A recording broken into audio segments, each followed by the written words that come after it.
Hi. Yeah, so this is a bit unexpected. I didn't think I'd be doing this so soon, but I felt like the recent growth has been pretty good and I haven't talked to you in a while, so I thought we would start out with a face-to-face this time. So hi, I am Oceans, Ocean Man, Dennis, Oceaniz, however you want to call me, and if you're watching this, you're probably someone who's been following my content, so thank you so much for 20,000 subscribers. It has been an amazing journey, and I hope that this goes on for as long as we can do it. So, because I'm boring, I thought we would do another Q&A this time, as I said, with a bit more of a tete-a-tete. And I asked you some questions on Twitter and on YouTube, and I will answer them.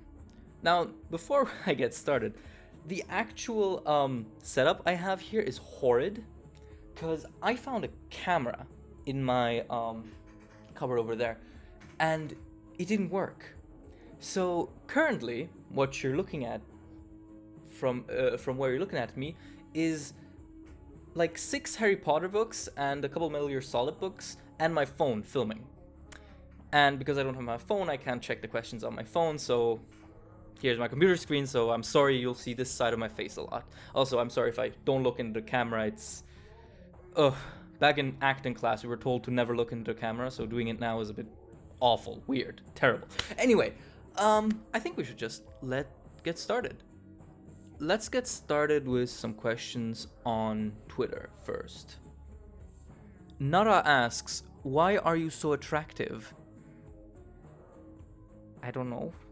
I mean, I never thought of myself as attractive. This is something that has purely come like from YouTube and Twitter. It's super weird, but thank you, everyone who thinks that. Okay, River Dude asks, favorite anime soundtrack or OST? As a music Jojo tuber, I must know.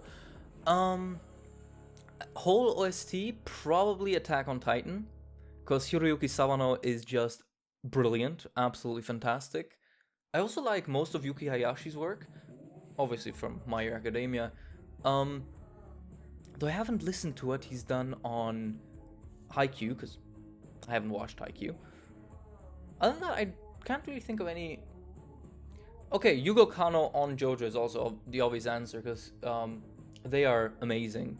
Mostly because Yugo Kano has a really good way of evolving music, because if you listen to the Star Wars Crusader soundtrack all the way through the Golden Wind soundtrack, you'll notice that they're very similar soundtracks, all things considered. They just evolve and change a bit. Just look at, Jojo's theme, Josuke's theme, and Giorno's theme. They're all basically the same song, but evolved to fit the current style. Most favorite and most disliked fictional trope. I can't think of a favorite one. I know a few most disliked ones. For example, fake out deaths. Those are the worst. I feel like that is something that is almost never done properly. And even when it's done properly, I don't feel like it really enhances anything.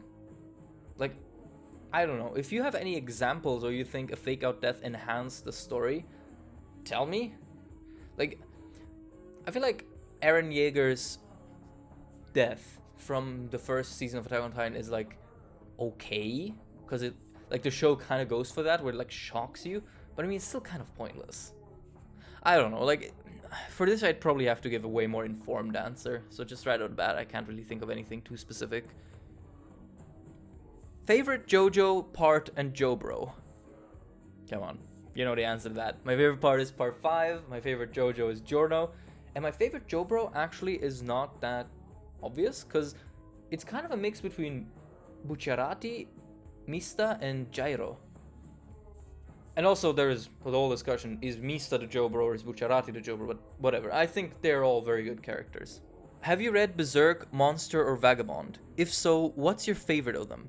I have only read Berserk, but I really love Berserk, and I wish I could say that I still followed it, but with its release schedule and Miura being difficult with his content, I feel like I've kind of fallen off Berserk a lot. Especially because at this point I don't really feel the story's going anywhere anymore. I'd love to be proven wrong, but currently my interest in the series has kind of hit an all-time low, to be honest. So, are you a Nintendo Switch owner? If so, will you buy Pokemon Sword or Shield? I am a Nintendo Switch owner. It's right over there. I don't know about Pokemon Sword or Shield. Like, if you watch my streams, if you follow me on Twitter especially, you'll have heard that I'm not super enthused about the changes they're making. It could still turn out to be a fantastic game. My strategy right now regarding that is I'm gonna wait until the reviews are out, and then I'm gonna just see what people say. Just like, if the reviews say it's an okay game, I'll just wait until the inevitable third versions come out, or the next one comes out. Because honestly, I've been on a bit of a rocky road with Pokemon these last couple of years, especially after Let's Go Pikachu and now Sword and Shield. I feel like the franchise is evolving into a direction that I personally don't like. So yeah, I don't know. I don't know if I'll stick with it. Do you like this meme? 7 Lamaus out of 10. How did you get into Jojo? That's actually really simple. I watched Super Eye Patch Wolf's content a lot, and he started recommending it, so I decided, hey, let's give it a go. And I remember I probably only watched like the first 3 episodes at first, up to the point where Dio becomes a vampire, and then dropped it for a while. And then my other friend, Lieferdienst, he watched like up all the way through Star Wars Crusaders and said, hey, it's really good. And then because we hang out like every week, twice. And so I was at his house and he was watching the Derby fight, and I was like, yo, this looks actually pretty good. Let me catch up. Then I caught up to about the end of Battle Tendency, and then I started Star Wars Crusaders and didn't like Stans. I thought Hamon was way cooler at the time, so I dropped it again for like a month maybe, and then I binged through it from Star Wars Crusaders all the way to the end of Damned is Unbreakable, which was the newest part at the time. So yeah, ever since then I've been a Jojo fan. Yeah. What's your favorite stand? King Crimson. Do you want to marry me? I'm sorry, that's a pretty big decision. I don't really want to make that over the internet. Alternatively, what's your favorite character in all of Jojo? That's actually difficult, because Araki has a really good tendency of making a lot of memorable and likable characters, even when they're not, like, good people. I feel like Valentine is a really good character. I think Giorno is fantastic and really underrated. Risotto Nero is brilliant, even though he gets way too little shine. Diablo is pretty great. Johnny, Joestar from Part 7, Gyro. At this point I'm listing like half the main characters, so you get the gist. Jojo has a lot of good characters. Watch Jojo if you haven't yet. Though, if you haven't, I wouldn't know why you're even watching my content. At this point I've basically become a Jojo tuber, even though I didn't mean to. Are you a furry? No, sir. Do you think making this image a part of the video will be appropriate? I mean, I'm not quite sure about that. Favorite La Squadra character and why? Risotto, because he's just the embodiment of La Squadra as a whole, and kind of the nucleus of it. Though I will say that is very influenced by the anime adaptation, which gave us a lot more Risotto than there was in the manga. Otherwise, I really like Prosciutto, and I really like Ghiaccio. I really like how Prosciutto carries himself. I think he's the most gangster-like character in Part 5. And as for Ghiaccio, I think he's just plain fun. He's just a fun character. I really like him. How does King Crimson work? He skips time. Simple as that. Best books you've read? Honestly, I don't read too many books these days anymore. I used to way more. But my favorite, like, author to read books from is H.P. Lovecraft. I love his works. I actually have... Wait, I actually have this fucking big boy here. The complete fiction of H.P. Lovecraft. So, yeah. I like Lovecraft a lot. Okay, I think that's it for Twitter, so let's move on to YouTube, where the questions tend to be a bit more spicier. A lot of Jojo questions. Oh, this one's interesting. At the cost of an innocent person's life, would you unlock your stand? This would involve the innocent person's death.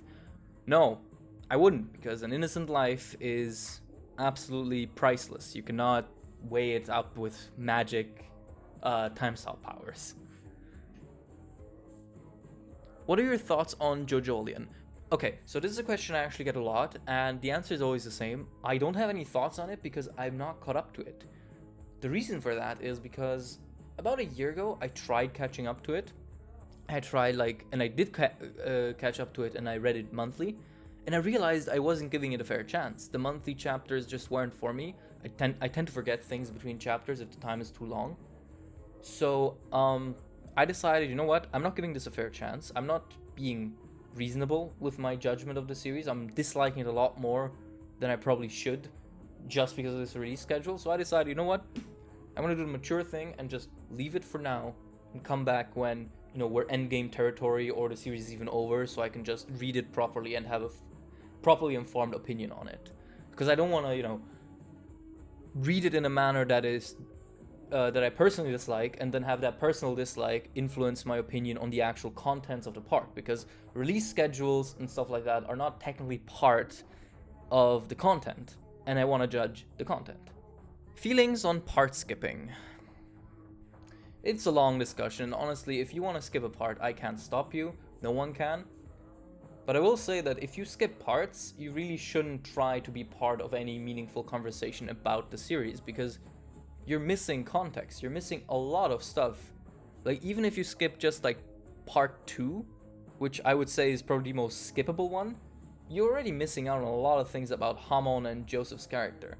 Hell, if you skip stuff like part 3 and 4, you're basically missing out on the entire grounds for the series. So I recommend you don't do it. I think it's dumb. I think there's no real good reason to do it, but I mean, I can't stop you if you do. Like, be an adult, make your own decisions. But if you want my advice, don't skip stuff. I mean, you wouldn't watch Breaking Bad starting from season 3. You know, if you have the opportunity to start from season 1, it just doesn't make any sense. Like, people say, oh, you know, Jojo is an anthology series. But yeah, kind of, but not really. Like, there is a lot of stuff interconnecting them, and you should ideally experience it in order. Again, I don't think people should send you death threats because you skipped a part. That's absolutely not. Death threats are never a good thing, especially not over fucking anime. But I think that when you sit down to watch something or to read something, I think that you should have that base commitment to start from the beginning and go all the way through. I've never been a fan of the pick and choose what you watch in a continuous story, because again, you're skipping to the result. Sorry if that was a bit of a long answer. Did anything funny happen to you and X-Force while trying to record Gucci Cast? A few things, yeah.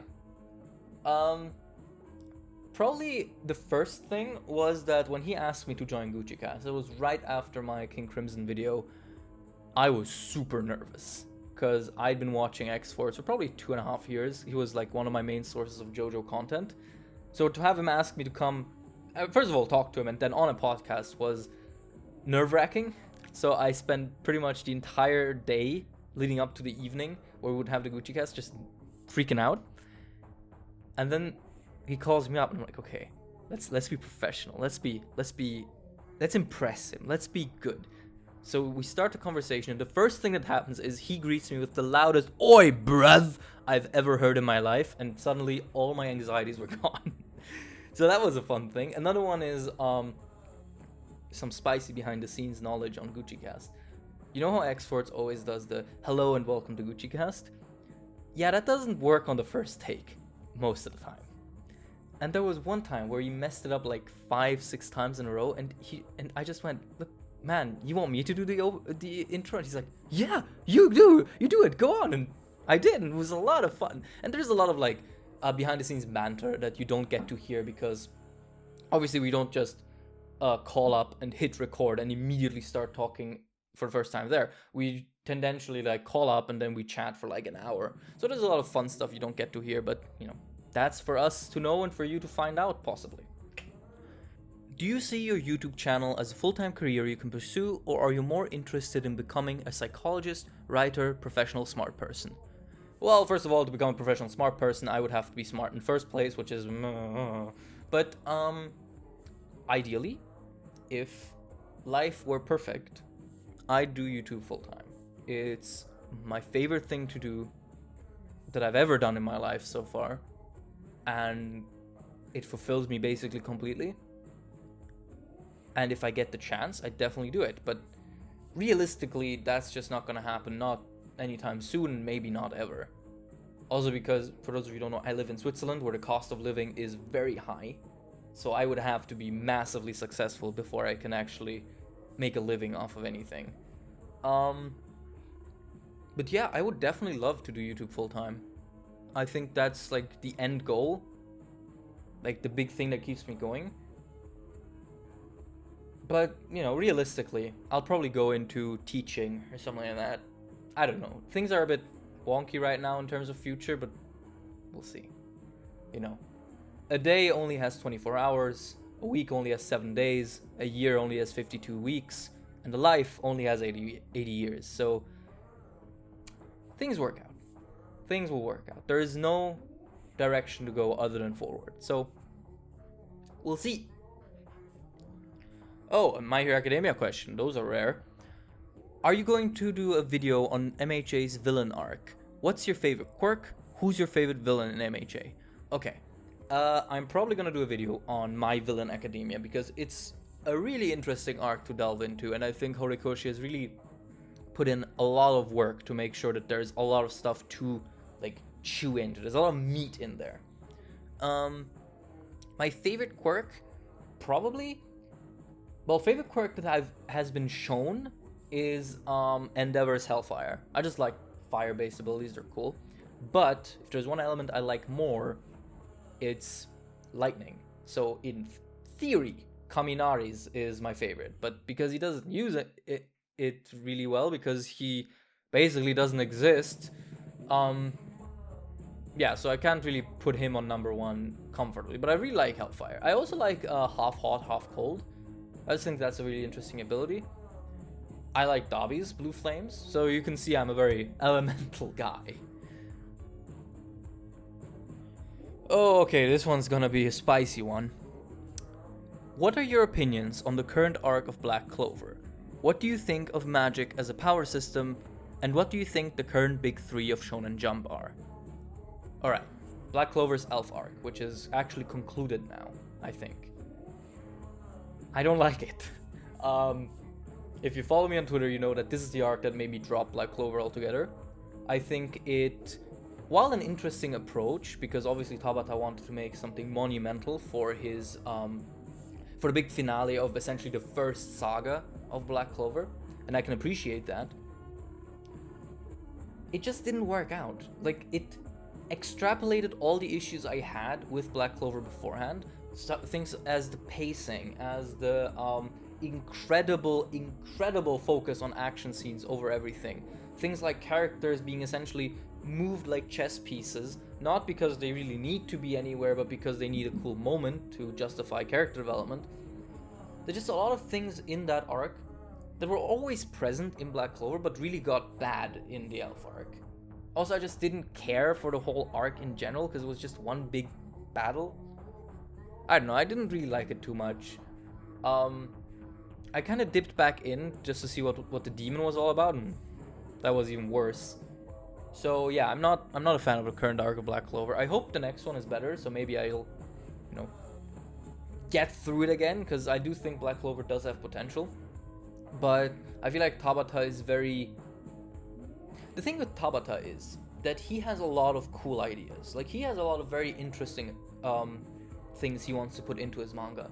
But the problem is that he seems to struggle with the same thing a lot of young writers struggle with, which is having a lot of cool set pieces, a lot of cool ideas, but not having a really good way of connecting them.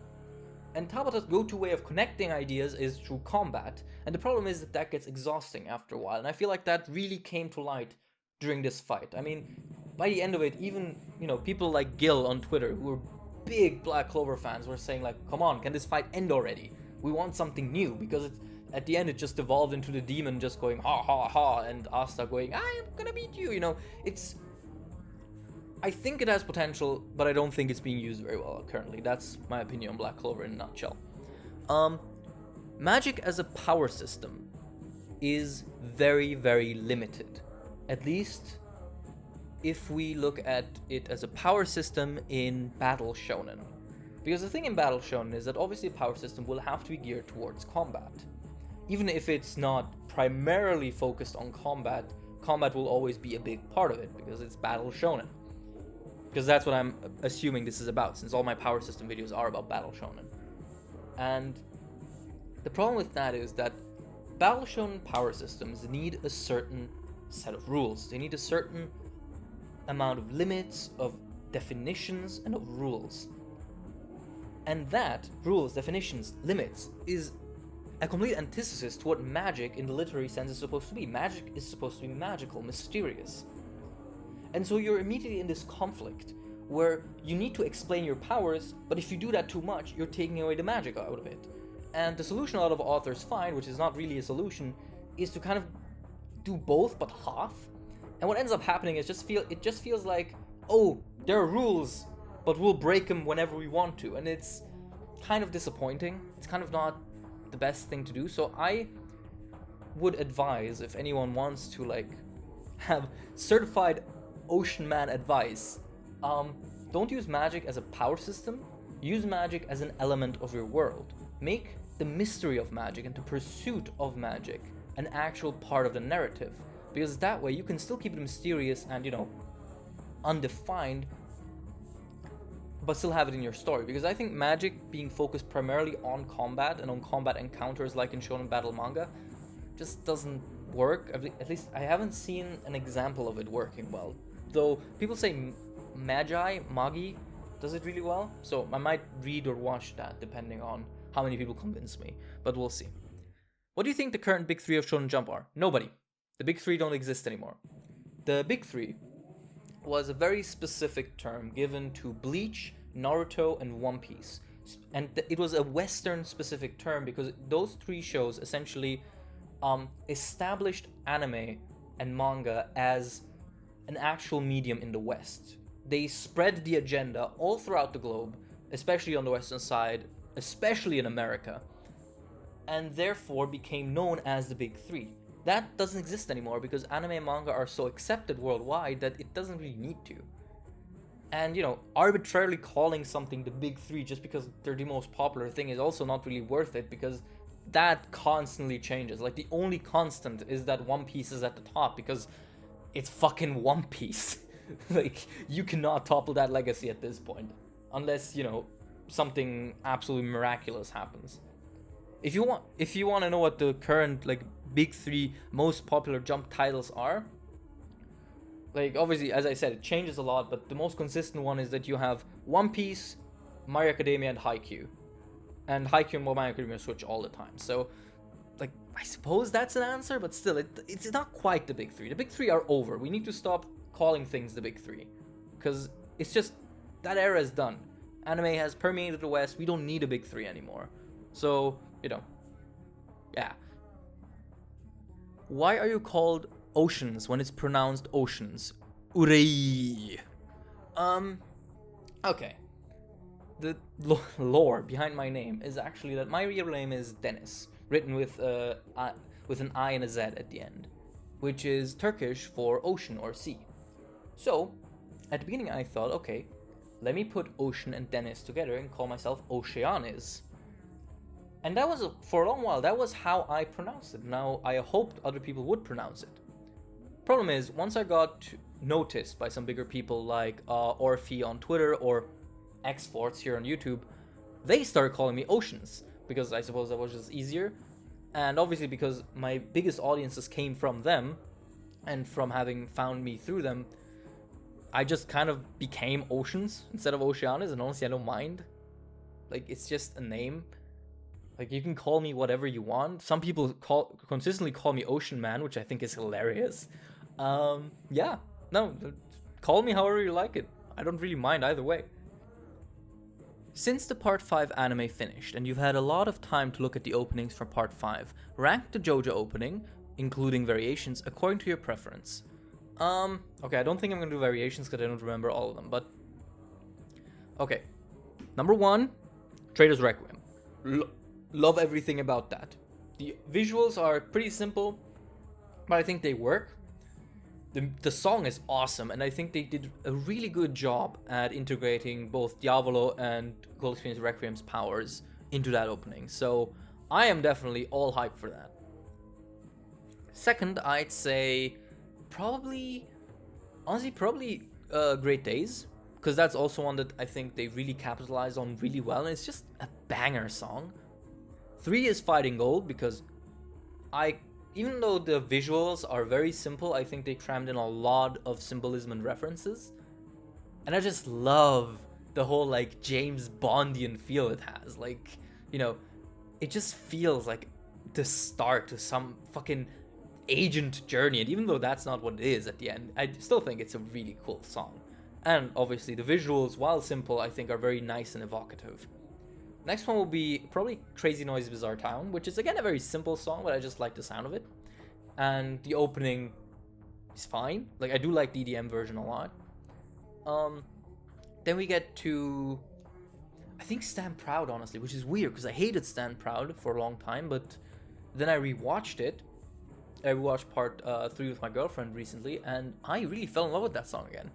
I think it's a good example of how good 3D animation can make anime openings look. Like, it's actually kind of a shame that Studio Kamikaze Doga doesn't do any 3D openings anymore for Jojo. Next one would probably be End of the World, which again I love a lot, but I feel like it's not quite as interesting to look at as some of the others. And the song is cool, but it's very inconsistent. Then below that, I would say Sono Chino Sadame, which is obviously the OG song, the meme, the legend. Even though I don't particularly like the song too much, I just really like how hype it sounds. And the visuals are pretty good.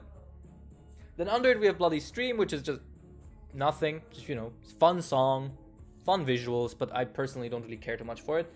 And then we have Chase, my least favorite opening, which I know some people will disagree with, but Chase is...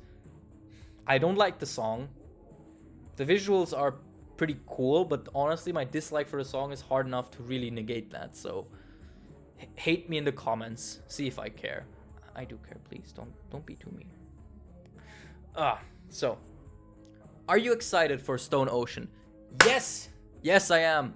Stone Ocean is gonna be awesome.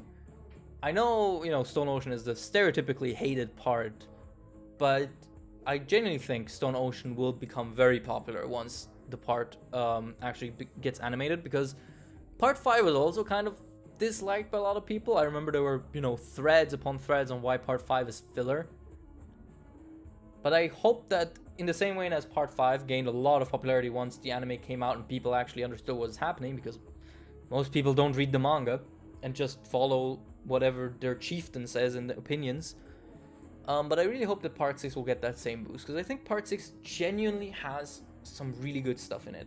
Though I do hope the anime restructures a few things, especially the beginning is a bit sluggish. Though considering that it'll probably be another 39 episode anime, they will probably have to change some things up. Like, I don't believe that they'll keep it exactly the same. But yeah, I'm very excited. I'm very happy that we even got to part 6. Like, Jesus, we already have 5 parts animated. That's crazy. Okay, last section of questions, I think. Oh wait, I realized I forgot some on Twitter. Wait, I forgot some important ones on Twitter. Yes, Shuckmeister asks, I finally texted you back. So tell me, who's your waifu? I don't really think of anime in terms of waifus, to be honest. I will say there are some characters I generally do find, like, I don't know, attractive in a way. I don't know, like, Darkness from Konosuba is pretty dope. I really like her, even though she's a degenerate. Yeah, I don't know. Apart from that, I don't really have a lot of waifus. I guess I'm just happy with real women. And I think that'll be it, to be honest. A lot of the questions are very repeating, so I think I covered most of what people were asking me. Yeah. thank you so much for subscribing, for watching, for supporting. This is beyond anything I could have hoped when I started making videos like 2 years ago. So yeah, thank you so much. And as always, take care and be safe. And I'll see you next time. Bye.